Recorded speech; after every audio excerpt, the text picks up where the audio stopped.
ശബരിമല സ്വർണ്ണപ്പാളി വിവാദത്തിൽ നിർണായക ഇടപെടലുമായി ഹൈക്കോടതി. 2019 ദ്വാരപാലക ഫോട്ടോയുമായി നിലവിലെ ദ്വാരപാലക പാളി താരതമ്യം ചെയ്യാൻ അനുമതി നൽകി. നിശ്ചിത സമയത്തിനുള്ളിൽ സ്ട്രോങ് റൂം തുറന്നു പരിശോധിക്കാൻ സെക്യൂരിറ്റി ഓഫീസർക്കാണ് കോടതി അനുമതി കൊടുത്തത്.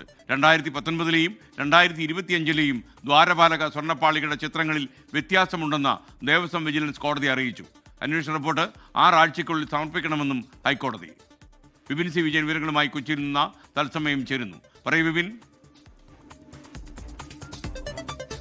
ദേവസ്വം വിജിലൻസിന്റെ പ്രാഥമിക റിപ്പോർട്ടും അതിൽ ഹൈക്കോടതിയുടെ നിരീക്ഷണങ്ങളുമാണ് ഇപ്പോൾ അതിന്റെ വിശദാംശങ്ങളാണ് 24 ഇപ്പോൾ പുറത്തുവിടുന്നത്.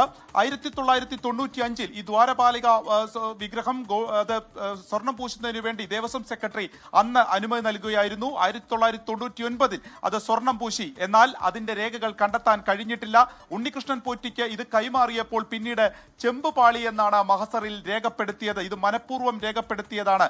അതിൽ കോടതിയുടെ നിരീക്ഷണം അത് അസ്വാഭാവികം, വിചിത്രം എന്നുള്ളതാണ്. അതുകൊണ്ട് തന്നെയാണ് അതിൽ കൂടുതൽ ഒരു അന്വേഷണത്തിന് പറയുകയും ചെയ്തിരിക്കുന്നത്. ഉണ്ണികൃഷ്ണൻ പോറ്റി ഈ സ്മാർട്ട് ക്രിയേഷൻസിലേക്ക് ഈ ചെമ്പ് എത്തിച്ചപ്പോൾ അത് വേറെ പാളിയാണ് എന്ന് വിജിലൻസിന്റെ ഒരു സംശയം കൂടി ഈ റിപ്പോർട്ടിൽ പറയുന്നുണ്ട്. ഒപ്പം തന്നെ തൂക്കക്കുറവ് മനഃപൂർവ്വം രേഖപ്പെടുത്താതെ ഇരുന്നെന്നും വിജിലൻസിന്റെ ഈ റിപ്പോർട്ടിൽ പറയുന്നു. ദേവസ്വം ജീവനക്കാർക്ക് ബോധപൂർവമായ വീഴ്ച സംഭവിച്ചു എന്നുള്ളതുമാണ് ഈ റിപ്പോർട്ടുള്ളത്.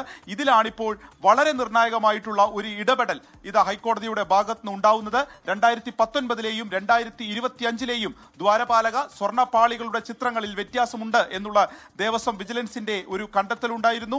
അതിലാണ് ഇപ്പോൾ അത് ഒത്തുനോക്കുന്നതിന് വേണ്ടി ഒരു അനുമതി ഹൈക്കോടതിയുടെ ഭാഗത്ത് നിന്ന് ഉണ്ടായിരിക്കുന്നത്.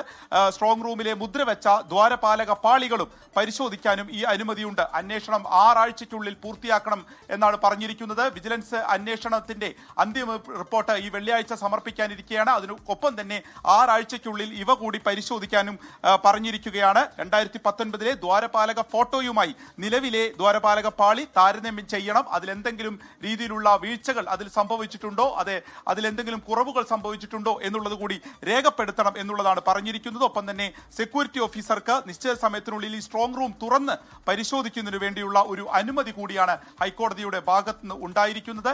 പ്രത്യേക അന്വേഷണ സംഘത്തിനെ കൊണ്ട് ഇന്ന് ഈ കേസ് മുഴുവനായും തന്നെ അന്വേഷിക്കണമെന്ന ഒരു സർജിക്കൽ സ്ട്രൈക്ക് ഹൈക്കോടതിയുടെ ഭാഗത്തുനിന്നുണ്ടായിരുന്നു. അതിന് തൊട്ടുപുറകെയാണ് ഇപ്പോൾ വിജിലൻസിന്റെ ഈ റിപ്പോർട്ടിന്മേൽ സുപ്രധാനമായിട്ടുള്ള ഒരു നിരീക്ഷണം ഹൈക്കോടതിയുടെ ഭാഗത്ത് നിന്ന് വന്നിരിക്കുന്നത്. 6 ആഴ്ചയ്ക്കുള്ളിൽ തന്നെ ആ റിപ്പോർട്ട് സമർപ്പിക്കണമെന്നുള്ളതാണ്. തീർച്ചയായിട്ടും വിജിലൻസിന്റെ ഭാഗത്തുനിന്നുള്ള കണ്ടെത്തലിൽ അത് ഈ ഒരു പരിശോധനകൾ വേണം. അതിനപ്പുറം ബോധപൂർവം ദേവസ്വം ജീവനക്കാർക്ക് വീഴ്ച ഇതിൽ സംഭവിച്ചു. ഒപ്പം തന്നെ ഈ സ്മാർട്ട് ക്രിയേഷനിലേക്ക് എത്തിയ ചെമ്പുപാളികൾ വേറെ ചെമ്പുപാളിയാണോ എന്നുള്ള ഒരു സംശയം കൂടി വിജിലൻസ് ഈ കേസിൽ ഇപ്പോൾ പറഞ്ഞു വെക്കുകയാണ്. ലോകത്തെവിടെയായാലും ഏത് സമയത്തും 24 വാർത്തകളും ഓഗ്മെന്റഡ് റിയാലിറ്റി പാക്കേജുകളും എക്സ്പ്ലെയിനറുകളും വിശദമായി കാണാൻ ഞങ്ങളുടെ യൂട്യൂബ് ചാനൽ നിങ്ങൾക്ക് സബ്സ്ക്രൈബ് ചെയ്യാം.